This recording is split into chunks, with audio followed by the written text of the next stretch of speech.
Kasi yung kamalian ng ay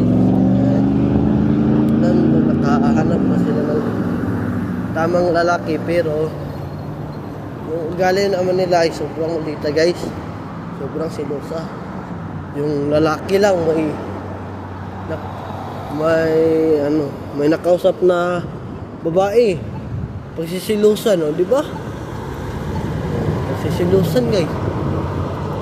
Hindi mo na tinanong kung sino yung kinausap, baka mama o pinsan niya o kaibigan lang, o nagtatanong lang kung saan itong lugar. May iba kasing babae ganyan, guys. May iba rin lalaki na sobrang sinuso. Alam nyo, guys,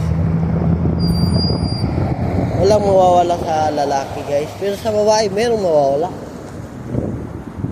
Mabubuntis sila sa iba, diba, guys? Maraming mawawala sa babae. Mabubuntis sila, kakaanak sila. Kami mga lalaki, walang mawawala sa amin. Lalaki naman kami. So baka, guys, kasi kaya sila nag-cheat kasi may dahilan sila. Gali sa babae o sa lagi silang ina-under, guys.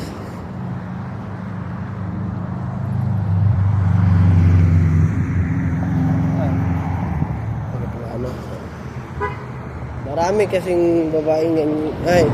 May iba kasing babae na ganyan, guys. Hindi mo alam, guys.